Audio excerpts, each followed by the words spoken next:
حارث رؤف اپنے one day debut کے بعد سب سے زیادہ وکٹیں لینے والے پاکستانی بولر بن گئے۔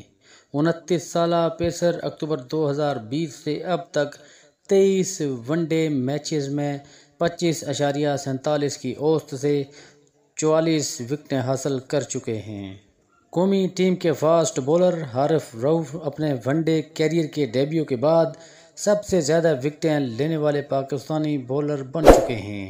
حارث رؤف نے افغانستان کے خلاف پہلے ون ڈے میں 18 رنز کے عوض 5 وکٹیں حاصل کیں۔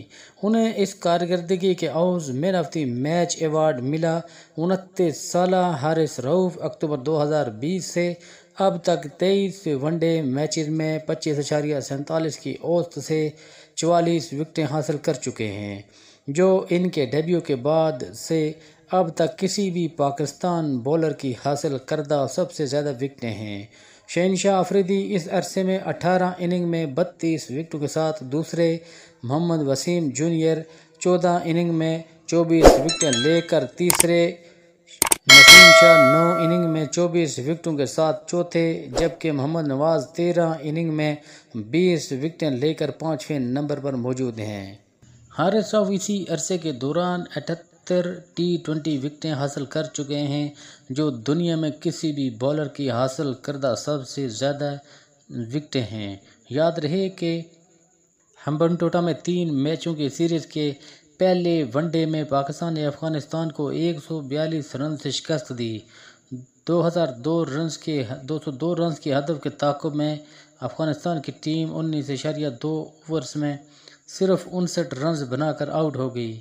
افغانستان ون ڈے میں اپنے دوسرے کم ترین اسکور پر آؤٹ ہو گیا، کیونکہ پاکستان نے سیریز میں 0.1 کی برتری حاصل کر لی ہے۔ حارث کی یہ پہلی 5 وکٹیں تھیں، جنہوں نے 6.2 اوورز میں 18 رنز کے عوض 5 شکار کیے۔ پاکستان نے کم ترین ہدف کے کامیاب دفاع کا ایک نیا ریکارڈ کام کر لیا۔ افغانستان کو اپنی کرکٹ تاریخ کی دوسری بدترین شکست بابر اعظم نے 12 سال بعد پہلی مرتبہ 201 یا اس سے کم رنز کا ہدف کامیابی سے دفاع کیا۔ پاکستان نے کم ترین ہدف کے کامیاب دفاع کا ایک نیا ریکارڈ قائم کیا ہے۔ تفصیلات کے مطابق افغانستان کو سیریز کے پہلے میچ میں بدترین شکست دینے والی پاکستانی ٹیم ایک ہی دن میں کئی ریکارڈ قائم کرنے میں کامیاب ہو گئی ہے۔ بتایا گیا ہے کہ منگل کے روز افغانستان کو پاکستان کے ہاتھوں اپنی کرکٹ کی تاریخ کی دوسری بدترین شکست ہوئی۔ یوں بابر اعظم نے 12 سال بعد پہلی مرتبہ 201 یا اس سے کم رنز کا کامیابی سے دفاع کر لیا، جبکہ پاکستان نے آخری مرتبہ 2011 میں 201 رنز سے کم ہدف کا کامیابی سے دفاع کیا تھا۔ پاکستان ایک روزہ کرکٹ میں 205 رنز یا اس سے کم ہدف کے تعاقب میں سب سے زیادہ مارجن سے فتح حاصل کرنے والی ٹیم بھی بن گئی ہے۔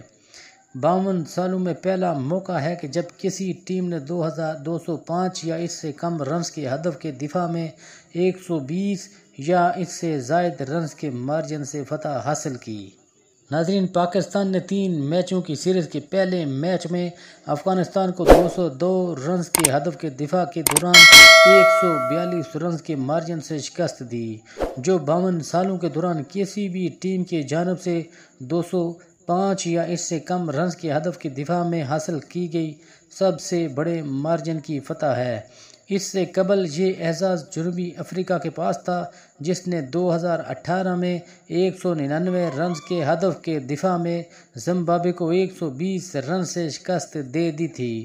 دوسری جانب افغانستان کے خلاف ایک روزہ میچ کی سیریز کے پہلے میچ میں پاکستانی تیز گیند بازوں کی تباہ کن بولنگ کے بعد کھیلوں کے شعبہ سے وابستہ صحافی مظہر ارشد کی جانب سے دلچسپ کرکٹ ریکارڈ کا انکشاف کیا گیا ہے۔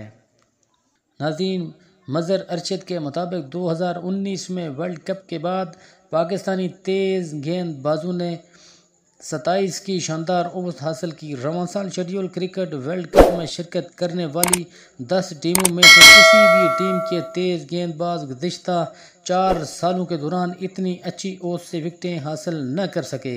واضح رہے کہ پاکستانی تیز گیند بازوں کی تباہ کن بولنگ کے باعث سری لنکا کے شہر ہمبنٹوٹا میں پاکستان نے افغانستان کو سیریز کے لیے پہلے ایک روزہ میچ میں بآسانی شکست دے دی۔ 202 رنز کے ہدف کے تعاقب میں افغانستان کی پوری ٹیم صرف 59 رنز پر ڈھیر ہو گئی۔ پاکستان کی جانب سے حارث رؤف نے 5 وکٹیں حاصل کی، جبکہ شہین شاہ آفریدی نے 2، نسیم شاہ اور شاداب خان نے 1 وکٹ حاصل کی۔ اس سے قبل پہلے ون ڈے میچ میں پاکستان نے افغانستان کو جیت کے لیے 202 رنز کا ہدف دیا۔ ہمبنٹوٹا میں کھیلے گئے میچ میں قومی ٹیم کے کپتان بابر اعظم نے ٹاس جیت کر پہلے بیٹنگ کرنے کا فیصلہ کیا۔ ناظرین، اگر آپ چینل پر نئے ہیں تو چینل کو سبسکرائب کرنا نہ بھولیں اور ساتھ ہی لگے بیل آئیکن کو دبا دیں تاکہ ہر انفارمیٹیو ویڈیو اب تک بر وقت پہنچ سکے۔ اپنا خیال رکھیے گا، ملتے ہیں نیکسٹ ویڈیو کے ساتھ۔ اللہ نگہبان۔